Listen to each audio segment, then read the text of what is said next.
I've been journaling for about 6 years now. I first started with handwritten journals to document a lot of my personal thoughts and ideas into different notebooks. Eventually, when I started my YouTube channel in 2021, I took it upon myself to try to be more artistic and call myself an artist by drawing inside sketchbooks and journals. Over time, the more you spend online, you notice that there's a journaling community doing different types of journals. I didn't even realize the amount of journals that are out there until I started looking into repurposing my own workbooks or planners that I had. When I was researching on YouTube, I came across the word Zibaldone, which was a place to dump all your thoughts. So I also came across the word commonplacing, and they were not the same as writing your personal thoughts. These were more of a notebook where it held all the ideas, thoughts, prayers, quotes, affirmations. Initially, I had called my book a commonplace book because that's the term that was being passed around in the videos that I was watching. And I never really questioned the origin of notebooks, the origin of paper. I never got curious until I got this comment in one of my YouTube shorts that I did for my version of a commonplace book. And the comment stated, I would love to hear the benefit of a commonplace journal for artists. We had one in school to capture all our joys in learning. So me being the person that overthink and also the type of person that does not like to act like I know what I'm talking about before I say something, I replied, well, thank you. I will look more into it. Because I never really thought about what are the benefits of a commonplace book. All this time I was creating my commonplace book, or so I thought. I really wanted to make a video for this specific comment because I never really thought about what is a commonplace book. Like, what is it? Where does it come from? What is it supposed to look like, etc., etc. In the journaling community, everything that we're doing, maybe except for people who do embroidery journaling or stitch journaling, we're all using paper and it's all inside of a book. Doesn't really matter what the name of the book is. You can call it whatever you want. Instead of me acting like I know something, I'd rather just go and research myself where some things originate from if I can be able to access it. And I did manage to find some information that I wouldn't have gotten if I had been online, because a lot of information gets replaced, being wiped out and rewritten. The best place to look for information, in my own personal opinion, is to look into books that have already been published. I did find out some things that made me question all the things that I was doing. And I was like, wow, this is something that I'm definitely gonna explore a little bit more, because what I thought I knew isn't really what it is. I thought I knew what a commonplace book was, and then now that I read more about it, I realized, yikes, maybe I am not commonplacing. I didn't know commonplacing originated for years. I'm gonna keep referencing for anybody that journals. Please read this book. It's called The Notebook: A History of Thinking on Paper by Roland Allen. I have mentioned this book so often to friends that I was obsessed with it. It's just a wonderful book. I've learned about the origins of paper, like paper from China. I did not know this, and it came through the Silk Road. It ended up in Spain during the Caliphate, Islamic Empire. They were making paper in Spain. Italian merchants used that paper when they were living in Provence, France. They brought those papers back to Italy. I believe it was at Florence, and they created paper mills. And from there, they popularized notebooks itself. When I started learning more about the history, I was very impressed. The author starts from the historical timeline. The actual origin of a notebook came from general ledgers that were made by Italian merchants, being used for their accounting purposes. They would track of their expenses, exchange rates for foreign currencies. It's basically a ledger. I thought that was pretty cool. Then learning that what I really had, the book that I thought I called my commonplace book, was really a Zibaldone. Difference between a Zibaldone and a commonplace book. Zibaldone is basically a jumble or a mess. It's a Florentine slang created in the 1400s. And there was an Italian merchant, can't think of the name at the top of my head, but he named it una insalata de più erbe. I'm sorry if I'm butchering Italian, but it just means a salad of many herbs.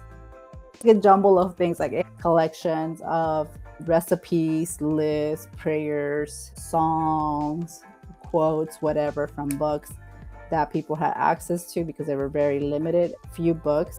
This is before the printing press was created. I realized, like, wow, my book really is a Zibaldone because it's just a jumble of things. The main thing about a Zibaldone is that there is no organization. Keep that in mind. And then when I got to the part about commonplacing in Roland Allen's book, I've learned that excerpting information, getting excerpts, had already been going on for years. With commonplacing, it was more based on getting excerpts of information and putting them in a book. This specific methodology. The first person to mention commonplacing was Erasmus of Rotterdam. He was a humanist scholar, and it was written in this specific book called the Copia. The Copia is the Ultraque Verborum Arerum Copia, which is a copia of words and ideas. The Commonplace book was more structured. He even mentioned having headwords and maybe having like sort of an index, either to alphabetize the headwords or more of a categorization of information.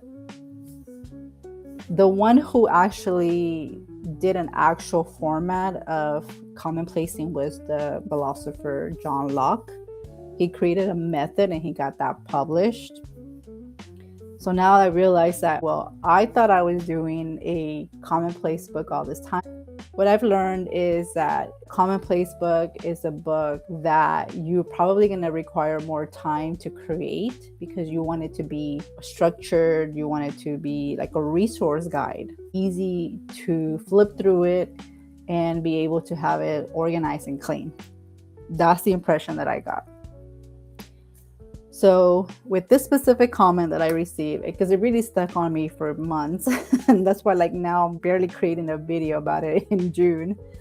But I wanted to take my time and really take a lot more effort into understanding what I'm talking about. I don't like to spew nonsense. When I read the notebook, A History of Thinking on Paper, really cleared a lot of things up for me. And it made me realize that I would really like to have a commonplace. Not just because of the comment, but also because I feel like trying to be more organized. When I started creating this YouTube channel, I was more art journaling. I have an art journal or a collage, whatever. I just do different things on it. And I have sketchbooks. I don't really have one place where I can go back and reference to. What's a way for me to be able to gather all that data and put them in a notebook that I created and that I could possibly even share with other people? The advantages of having a commonplace book is that it's going to be more specialized or focused, more organized with headwords or even an index or a table of contents. It's going to be easier for me to access information. Like I don't have to keep flipping to so many pages.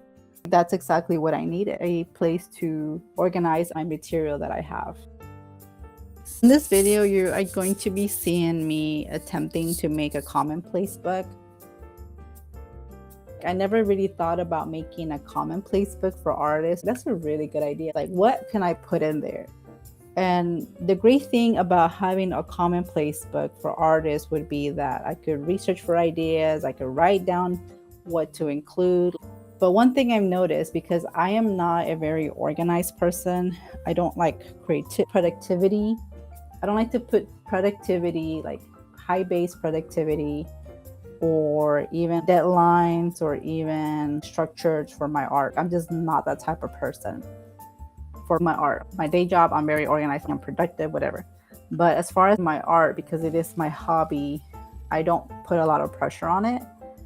However, when I was reading more about commonplacing, I realized that this book has to be very, very intentional. Like there has to be a plan, there has to be a specific layout. There has to be theme based. I can't go off the theme. Like, I'm taking my time with this. So you're getting the beginning of my journey with it. So that's why this video is just going to be commonplacing part 1, like how I'm going to lay it out. I can't build an encyclopedia if you know what that is, but I want to build like a little reference book that I can go to. This is going to be my attempt making my own commonplace book. And you're going to see me kind of go back and forth into how I'm going to create it, because everything stemmed from that comment. And I really felt like I'm going to challenge myself to be a little bit more organized artist. I don't know how it's going to look.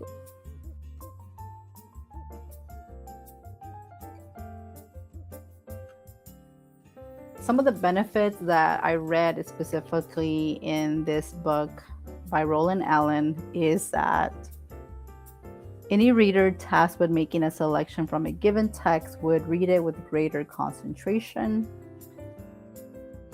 Selecting the appropriate commonplace or locus under a headword for a given excerpt demanded still deeper engagement with its ideas.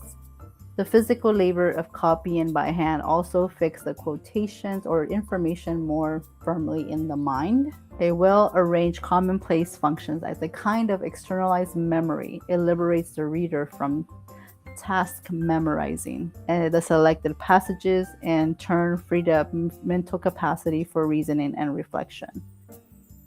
Now you have 4 benefits to commonplacing. In my own commonplace book for artists, I want to be able to add the artists that I like, and maybe even make room for eventual artists. There's a fiber artists that I have seen their work in person. I've seen photographers work in person, and those two have actually inspired me a lot. When you see art with your own eyes in person, it gives you a much different meaning. There's many artists that I like. Oh gosh, yeah, I have so many ideas of what I want to put in my book, but this is gonna take me a while. I hope to finish it before the end of the year. Hopefully it'll come out organized. That's really what I hope for. So I'm trying to figure out a structure. I might just get some feedback from some friends, or even my husband, who's more organized than me, to help me figure out a layout of how I want to create this commonplace book. I'm really trying hard to make it as organized and intentional and focused as much as possible. I, as an artist, I'm not very organized. Like, I hate being productive based. I hate being super organized, scheduling every single art session. Like, that's just not my thing with art. But I also know there's benefits in being that structured, being that organized, because you are able to complete things.